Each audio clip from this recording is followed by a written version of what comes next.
신대원 학생 중에 60이 넘은 이제 졸업이 가까운 여학생 한 분이 있습니다. 이분이 처음 대학원 입학을 위해 면접을 했을 때가 생각이 나요. 여러모로 신대원 공부가 쉽지 않을 것 같은 염려가 들었습니다. 우선 나이가 너무 많아요. 또 가만 보니까 학비를 조달할 능력이 별로 없어 보여요.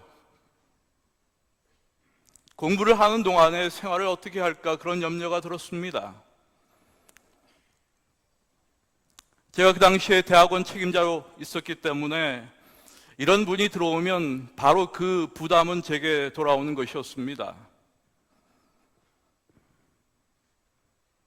제가 처음 만난 분이었지만 그러나 분명 믿음과 복음에 대한 열정이 특심하다는 생각이 들었습니다. 이분은 지난 10년 동안 32번 박람회에 부스를 차려놓고 건강 세미나와 건강 요리를 소개하면서 선교 책자를 전했습니다. 그리고 그러한 박람회 선교 경험을 글로써 겁 없는 아줌마가 박람회에 간 이유라는 제목의 책을 신대원 재학 중에 내었습니다. 이 겁 없는 아줌마가 다름 아니라 이정희 집사입니다. 이분의 남편 역시 장로로서 신대원에 재학 중이며 이분들은 부부 학생이에요. 이분들은 지금 학업 중에 하나님의 나라를 바라보며 선교적 사명을 가슴에 품고 원주 지역에서 교회를 개척하고 있습니다. 무엇이 이들로 이런 선교적 열심을 갖게 했을까? 그리스도의 사랑, 하나님의 은혜, 이런 것이 아닐까? 왜냐하면 전도는 하나님의 사랑과 은총에 대한 자연적 반응이기 때문입니다. 이런 의미에서 전도는 마음에서 시작됩니다. 사람들은 머리에 있는 것이 아니라 마음에 있는 이야기를 말하기 때문입니다. 하나님께서 나를 구원하기 위해 행하신 일들, 나에게 베푸신 그분의 은총, 하나님 안에 사는 나의 삶의 기쁨, 이런 것들은 다 마음에 있는 이야기입니다. 이런 마음에 있는 예수님에 관한 모든 사실들을 전하는 것이 다름 아니라 전도입니다. 그분의 삶과 성품에 대한 모든 것을 증거하는 것이죠. 그러므로 전도에 대한 열망은 의무감이나 헌신에서 나오는 것이 아니라 내가 받은 사랑의 기쁨에서 나오는 것입니다. 바울에게도 이것이 이유였습니다. 그리스도의 사랑이 우리를 강권하시는도다. 우리가 너무나 익숙하게 잘 아는 말씀이 아닙니까? 강권하다. 다른 말로 촉구하는 것이죠. 적극적으로 동기를 부여한다라는 의미를 가지고 있습니다. 그리스도의 사랑이 우리를 강권한다. 여러분, 세상에는 사랑 때문에 하지 않을 수 없는 일들이 있습니다. 우리를 향하신 그리스도의 사랑, 하나님의 은혜 때문에 우리는 받은 사랑과 은혜를 또한 다른 이들에게 전하고자 하는 것이 아닙니까? 처음 받은 은혜가 그렇듯 값없이 조건 없이 주고자 하는 것이 우리의 마음이 아닙니까? 불행하게도 이 시대 교회의 신자들의 문제가 무엇일까? 우리가 어떤 하나님의 은혜를 받았고 그리스도인으로 이 땅에서 살아가는 그 존재의 의미가 무엇인지, 저는 이런 것들을 우리가 많이 잊고 산 것이 아닌가 하는 생각이 듭니다. 우리가 어떤 부르심을 받았는지 망각한 것이죠. 이런 의미에서 우리는 어떤 소명을 받았으며 주님께서 세우신 교회의 존재 이유가 무엇인지를 다시 한번 상기하는 것은 이제 코로나의 이 우울한 시대에서 벗어나기 위해서라도 필요하다고 생각합니다. 뿐만 아니라 우리에게 전도의 의미와 그 중요성에 대한 바른 이해가 없다면 우리는 그리스도의 교회로서의 중요한 소명뿐 아니라 그 특권적 유익을 잃어버릴 수 있기 때문입니다. 일반적으로 우리는 선교를 생각할 때 그것을 우리가 혹은 내가 하는 것으로 생각합니다.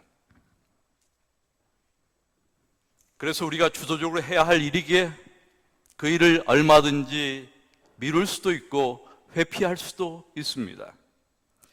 그러나 여러분, 선교가 하나님의 일임을 기억할 필요가 있습니다. 이것이 선교와 관련해서 가장 먼저 우리가 기억해야 할 기본적 인식입니다. 선교는 나의 일이 아니라 하나님의 일이다. 미시오 데이, 하나님의 선교라는 뜻입니다. 여러분, 선교가 하나님의 일인 이유가 무엇입니까? 바울은 이렇게 진술합니다. 디모데전서 2장 3절과 4절의 말씀에서 이것이 우리 구주 하나님 앞에 선하고 받으실 만한 것이니 라는 말씀과 더불어서 이런 진술을 하고 있습니다. 하나님은 모든 사람이 구원을 받으며 진리를 아는데 이르기를 원하신다. 이것이 이유입니다. 하나님께서는 모든 사람이 구원을 받으며 진리를 아는데 이르기를 원하시기 때문이다. 바로 우리의 구원에 대한 그분의 갈망이야말로 선교가 하나님의 일인 중요한 이유라는 말입니다. 하나님께 우리의 구원보다 더 큰 소원은 없다는 것이죠. 하나님의 사랑, 그분의 자비, 그분의 긍휼, 그분의 용서가 무궁한 이유가 바로 여기에 있습니다. 그러므로 하나님의 선교라는 개념은 우선적으로 선교의 주체가 역사 안에서 일하시던 삼위 하나님이심을 나타내는 것입니다. 그리고 복음서는 이러한 사실을 우리에게 분명히 보여줍니다. 누가복음 15장은 하나님의 모습을 잃은 양을 찾아 헤매는 선한 목자로, 잃어버린 은전을 찾는 여인으로, 집 나간 아들의 귀환을 기다리는 아버지로 그리고 있습니다. 양을 찾아 밖으로 나가시는 선한 목자 되신 그리스도, 잃어버린 은전을 찾기 위하여 온 방을 쓰시는 성령 하나님, 방탕한 아들의 귀환을 기쁨으로 받으시는 아버지 하나님의 모습을 보여주는 것입니다. 그렇습니다, 여러분. 잃어버린 인간을 구원하는 것이야말로 모든 구속사의 이유입니다. 주님께서 이 땅에 오신 것도 이런 자를 구원하시기 위함이었으며 십자가의 희생도 죄인을 구원하시기 위함이었습니다. 그래서 사도 바울은 우리가 아직 죄인 되었을 때 그리스도께서 우리를 위하여 죽으심으로 하나님께서 우리에 대한 자기의 사랑을 확증하셨다라고 말합니다. 이 땅에 그리스도의 교회를 세우신 것도 이러한 그분의 목적을 이루시기 위함이었습니다. 이런 의미에서 교회는 하나님의 선교를 위한 도구입니다. 교회는 선교로 그 존재 이유를 발견하며 선교는 교회인 우리를 통하여 이루어지는 것입니다. 우리의 역할이란 하나님의 선교를 위한 도구로서 잃어버린 백성을 구원하시는 그분의 일에 기쁜 마음으로 협력하는 것입니다. 선교가 하나님께서 하시는 일이라면 왜 우리는 전도할까? 전도의 이유는 무엇일까? 어떤 분들이 생각하는 것처럼 교회를 성장시키고 교세를 확장하기 위함일까? 그래서 수침자 수를 늘리고 교회를 성장시켜 인정을 받고 유명해지기 위함일까?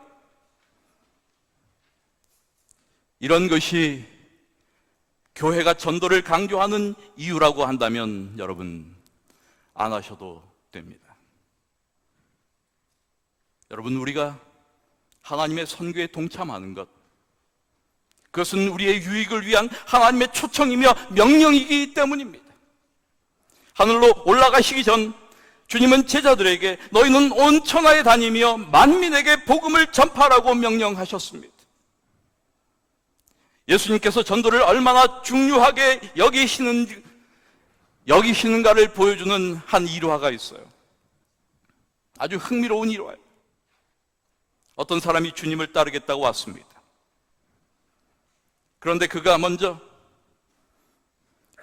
예수님께 부친상을 치르고 따르겠다고 말합니다. 나로 먼저 가서 내 부친을 장사하게 허락하옵소서. 여러분, 우리의 삶에서 부친상을 치르는 것, 이보다 시급하고 중요한 일이 어디에 있습니까? 아버지의 장례를 치른 후 따르겠다는 이 사람의 명분은 누구도 반대할 수 없는 적절한 것이었습니다. 이보다 좋은 명분이 어디에 있습니까? 그런데 예수님은 참 이상하게 대답하셨어요. 예수님의 이 반응은 정말 비상식적으로 보일 정도입니다. 주님은 죽은 자들로 죽은 자를 장사하게 하라, 이러한 명령을 하시고 그 다음에 너는 가서 하나님의 나라를 전파하라, 이렇게 말씀하시는 것입니다. 왜 이렇게 말씀하셨을까? 성경을 읽다가 상당히 당혹스럽게 보이는 그러한 부분이 아닌가, 그런 생각이 들었어요. 이 부분에 대한 다양한 해석이 가능하겠지만 이러한 말씀을 통하여 예수님은 그분의 제자에게 하나님 나라를 전파하는 일, 곧 전도는 장례를 치르는 것보다 더 중요한 것이다 라고 하는 사실을 알려주신 것입니다. 예수님은 전도를 최우선 순위에 두신 것입니다. 그러므로 여러분, 우리에게 전도에 대한 열정이 없다면 우리는 그리스도를 따르는 사람이 아닙니다. 전도는 그리스도께 대한 우리의 충성됨의 표지입니다. 전도에 대한 열정은 그리스도께 대한 열정입니다. 다시 전도의 이유를 생각합니다. 왜 우리는 전도해야 할까? 그것은 전도가 잃어버린 자를 구원하는 유일한 방법이기 때문입니다. 그렇습니다. 하나님의 자녀들이 잃어버린 바 되었기 때문에 전도해야 합니다. 그래서 바울은 이렇게 말합니다. 누구든지 주의 이름을 부르는 자는 구원을 얻으리라. 그런즉 저희가 믿지 아니하는 이를 어찌 부르리요? 듣지도 못한 이를 어찌 믿으리요? 전파하는 자가 없이 어찌 들으리요? 또한 고린도전서 1장 21절에서 바울은 이렇게 이야기합니다. 하나님의 지혜에 있어서는 이 세상이 자기 지혜로 하나님을 알지 못하는 거로 하나님께서 전도에 미련한 것으로 믿는 자들을 구원하시기를 기뻐하셨다. 그렇습니다, 여러분. 그리스도인은 잃어버린 자들을 찾아가는 하나님의 연결고리입니다. 수많은 사람들이 우리의 전도에 의존되어 있습니다. 내 믿지 않는 남편이, 내 믿지 않는 아내가, 내 불신 자녀들이, 내 형제와 친지들이, 내 친구와 이웃들이 우리에게 달려 있다는 것입니다. 여러분, 그리스도를 사랑하는 사람들, 그들은 언제나 하나님을 기쁘시게 하기 원합니다. 저도 주님을 사랑합니다. 그래서 늘 그런 생각을 합니다. 그러면서 하나님을 기쁘시게 하는 것이 무엇일까를 곰곰이 생각해 봅니다. 우리는 하나님께서 죄인이 구원받을 때 기뻐하심을 기억해야 합니다. 사람들에게 구원의 복음을 전함으로 하나님의 마음에 기쁨을 드릴 수 있다. 여러분, 우리가 이것이 하나님을 기쁘시게 하는 중요한 비결 가운데 하나입니다. 예수님께서는 이러한 사실을 누가복음 15장의 비유를 통하여 분명히 이미 말씀하셨습니다. 나와 함께 즐기자. 나의 잃은 양을 찾아내었다. 죄인 하나가 회개하면 하늘에서 회개할 것 없는 의인 99을 인하여 기뻐하는 것보다 더한다. 찾은즉 나와 함께 즐기자. 죄인 하나가 회개하면 하나님의 사자들 앞에 기쁨이 된다. 우리가 즐거워하고 기뻐하는 것이 마땅하다. 이런 모든 이야기들이 다 무엇과 관련되어 있습니까? 엘렌 화이트는 이렇게 말합니다. 그리스도 앞에 있는 기쁨, 모든 고통 중에서도 그분을 견디게 하였던 기쁨은 불쌍한 죄인들의 구원이었다. 이것이 우리 주인의 사업에 있어서 우리가 갖는 기쁨과 야망의 자극이 되어야 한다. 그렇게 할 때 우리는 하나님을 기쁘시게 하며 그분의 종으로서 그분께 사랑과 헌신을 나타내게 되는 것이다. 여러분, 교회가 전도하지 않는다면 어떻게 될까요? 우리는 충분히 짐작할 수가 있습니다. 교회는 바리새 종교가 되고 맙니다. 여러분, 이 바리새인들, 그들은 매우 종교적인 사람들이었습니다. 기도와 예배를 드리던 사람들이었습니다. 그러나 전도하지는 않는 사람들이었습니다. 그래서 이 바리새인들과 관련해서 전도의 기록을 찾아볼 수가 없어요. 이방인들에게 하나님을 소개하지 않은 민족입니다. 유대교는 자기들만의 종교였습니다. 유대인의 종교입니다. 그래서 유대교, 거기에는 참된 영성이 없었습니다. 그리고 마침내 그들은 그리스도를 십자가에 못 박았습니다. 전도하지 않는 재림교회의 위험도 마찬가지입니다. 바리새 종교의 위험성이 항상 상존합니다. 전도가 없다면 이 교회는 죽고 맙니다. 한국 교회에 전도가 없다면 교회는 점점 늙어가고 마침내 죽고 맙니다. 그러므로 전도하지 않는 교회, 죽어 도태되는 것이죠. 1840년대, 60년대 재림교회 태동기에 있어서 재림교회와 대단히 비슷한 이름을 가진 한 교회가 있었습니다. Seventh Day Adventist, 이게 우리의 교회 이름이라고 한다면 또 다른 한 교회가 있었어요. Seventh Day Baptist Church, 제7일 침례교회라는 교회가 있었습니다.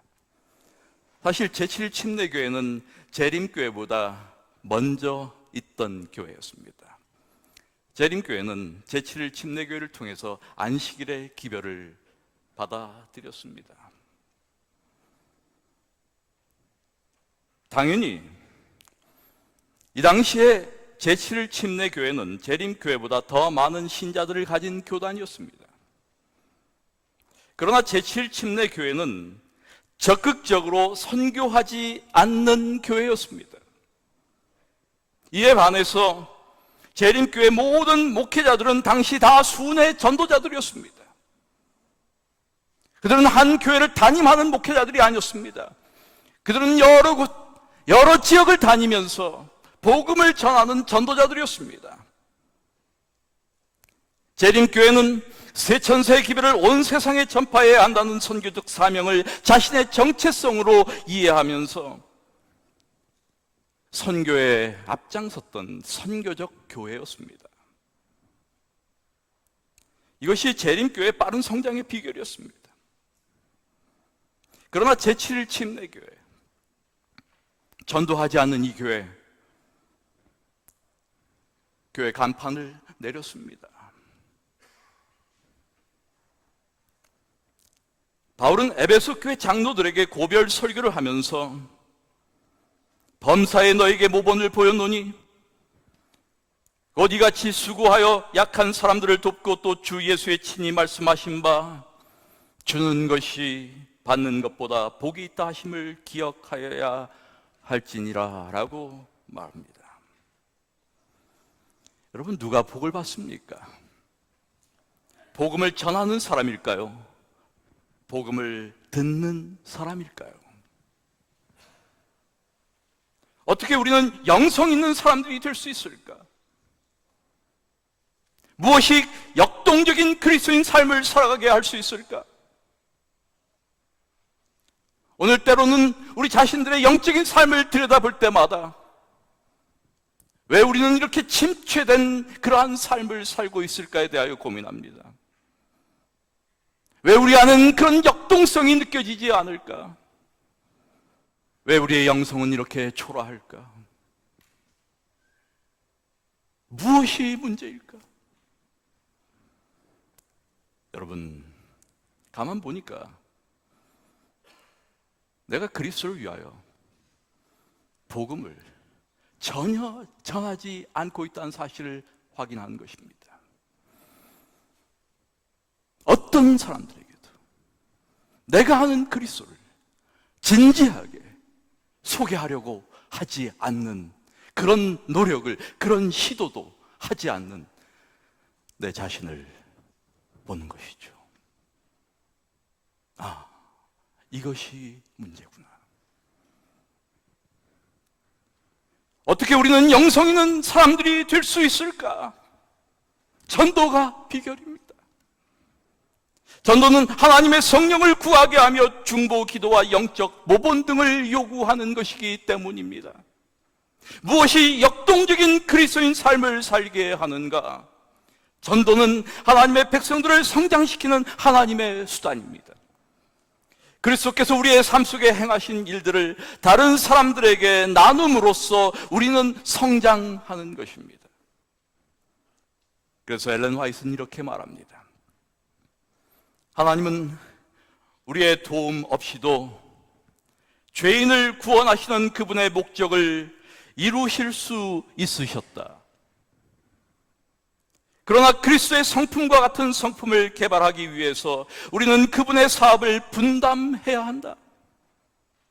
그분의 기쁨, 곧 그분의 희생을 통하여 속량함을 받은 영혼들을 보는 기쁨에 참여하기 위하여 우리는 그들의 구원을 위한 그분의 사업에 참여해야 한다. 전도에 대한 동기와 이유에 대해 생각하면서 우리는 전도의 방법을 생각하지 않을 수가 없습니다. 그렇다면 어떻게 전도해야 할까? 사실 우리 대부분 전도회나 건강 세미나 같은 행사나 프로그램으로 교회 전도를 우리가 하고 있다고 생각할 때가 참 많습니다. 그러나 전도에 있어서 중요한 것은 사람이며 과정입니다. 사랑의 인간관계가 기본입니다. 사실 전도란 거의 대부분 개인 전도로 이루어지는 것입니다. 개인 전도란 사람과의 개인적 관계를 기본으로 하는 것입니다. 이러한 전도의 방식을 보여주신 분이 바로 다름 아니라 예수 그리스도십니다. 그래서 엘렌 화이트는 이와 관련해서 놀라운 진술을 우리에게 제공합니다. 치료봉사 130쪽에 나오는 말씀이에요. 오직 그리스도의 방법을 사용함으로써만 사람들을 접촉할 때 참 성공을 거둘 것이다. 우리는 여기에 언급된 그리스도의 방법을 주의해야 합니다. 그래서 엘렌 화이트는 계속해서 이렇게 말합니다. 구주께서는 사람들의 유익을 소원하는 분으로 그들과 섞이셨다. 그분께서는 그들에 대한 당신의 동정심을 보여주시고 그들의 필요를 따라 봉사하셨다.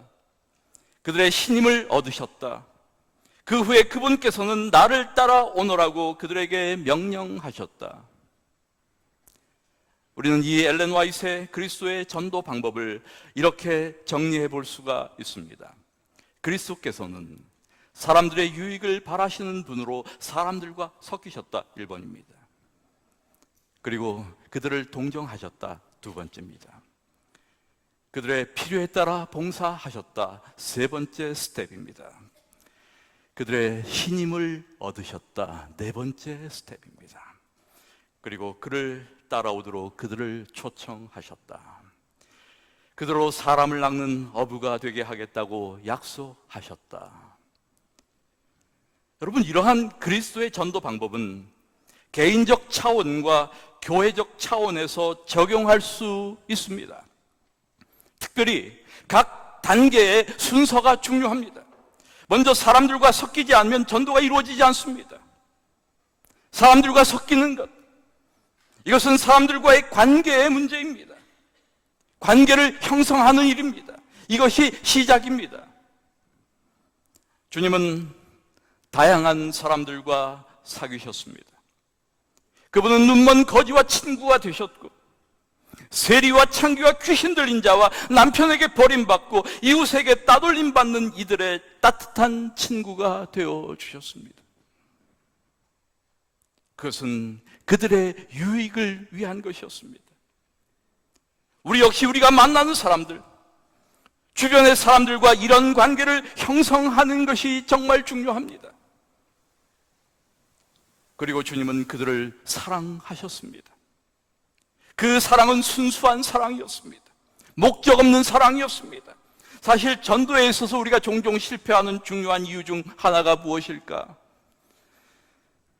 저는 우리의 사랑이 너무 목적 지향적이다라고 생각합니다. 우리는 신자를 만들기 위해 사랑해요. 그래서 잘 해주다가도 교회 나올 가망이 없어 보이면 바로 거기에서 중단하는 것이 보통입니다. 그러나 이유 없는 사랑, 사랑을 위한 사랑, 아무것도 기대하지 않는 사랑, 이런 사랑이 우리에게 필요한 것 아닙니까?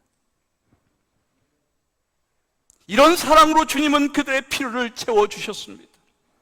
사람들의 필요에 민감한 것, 적절한 도움을 제공하는 것, 이것이 전도에 있어서 필수적인 요소입니다.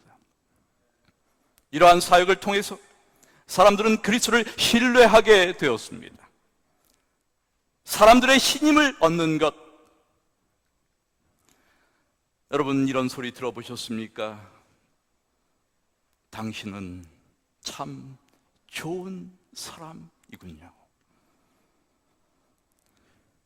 언젠가 제 인생에서 저도 늘 이런 소리를 듣고 싶어요. 당신은 참 좋은 사람이군요.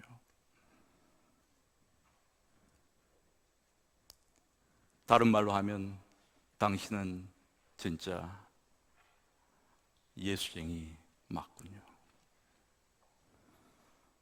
당신은 참 그리스도인이군요.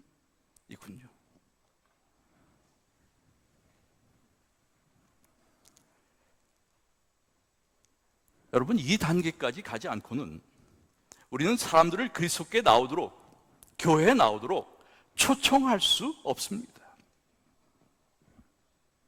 이런 관계가 형성되지 않은 상황에서 사람들은 우리의 초청에 귀를 기울이지 않습니다. 그래서 전도는 너무 급하게 이루어지는 것이 아닙니다. 때로는 많은 시간이 필요합니다. 이런 관계를 형성하는 것이 중요합니다. 예수님은 바로 이 지점에서 그분을 따라오도록 초청하시는 것입니다. 여러분, 이것이 그리스도의 전도 방법이었습니다. 결국 이것은 어떤 전도 프로그램이 아닌 우리의 삶을 통하여 이루어지는 전도입니다. 전도는 세상의 빛으로 소금으로 살아가는 그리스도인들을 통하여 자연스럽게 이루어지는 것입니다. 많은 분들이 전도에 대하여 부담을 느끼고 있거나 두려움을 가지고 있습니다. 어떤 분들은 부적합성에 대한 두려움을 가지고 있습니다. 전도를 위해 준비가 되어 있지 않다고 생각하거나 전도가 자기의 일이 아니라고 생각하는 것입니다. 어떤 분들은 거절에 대한 두려움을 가지고 있습니다. 또한 실패에 대한 두려움을 가지고 있습니다. 그러나 우리가 기억해야 할 것이 하나 있어요. 선교는 우리의 일이 아니라 하나님의 일이라는 것입니다. 내가 하는 것이 아닙니다. 그것이 하나님의 일이며 하나님의 선교입니다. 그러므로 선교에 참여하는 우리에게 하나님이 우리에게 주신 것은 바울은 이렇게 말합니다. 두려워하는 마음이 아니요, 오직 능력과 사랑과 근신하는 마음을 하나님께서 우리에게 제공하신다라고 말합니다. 하나님의 능력은 우리의 부적합성을 없애주는 것입니다. 그분의 사랑은 거절에 대한 공포를 없애주는 것입니다. 근신하는 마음은 실패를 없애줍니다. 사랑하는 교우 여러분, 우리는 우리의 믿음을 나누면서 세상을 향한 하나님의 선교에 그분과 협력하는 기쁨을 누리게 될 것입니다. 하나님의 사랑을 증언할 때 우리는 사람들에게 구원의 기회를 제공할 뿐 아니라 하나님의 은혜와 진리를 더 뚜렷이 알게 될 것입니다. 전도를 통하여 우리는 영적으로 더욱 성장하는 경험을 얻게 될 것입니다. 우리는 어떤 교회가 되어야 할까? 세상으로 들어가는 교회, 하나님의 심장 소리와 발자국 소리를 세밀하게 우리가 듣는다면 우리는 교회에 모인 이유가 복음을 전하러 나가기 위함임을 알게 될 것입니다. 우리 교회가 찾기까지 찾아 나서는 움직이는 교회가 되어야 하지 않을까요? 마지막으로 보고 싶은 말씀이 하나 있습니다. 이것은 사도 요한의 증거입니다. 사랑에는 두려움이 없습니다. 완전한 사랑은 오히려 두려움을 내쫓습니다. 두려움은 벌받을 일을 생각할 때 생기는 것입니다. 그러므로 두려워하는 것은 아직 사랑을 완성하지 못한 증거입니다. 우리가 사랑하는 것은 하나님께서 먼저 우리를 사랑해 주셨기 때문입니다. 그리고 이 말씀을 저는 이렇게 읽고 싶습니다. 우리가 전도하는 것은 하나님께서 먼저 우리를 전도해 주셨기 때문입니다. 그렇습니다, 여러분. 전도는 곧 사랑입니다. 말씀을 마칩니다.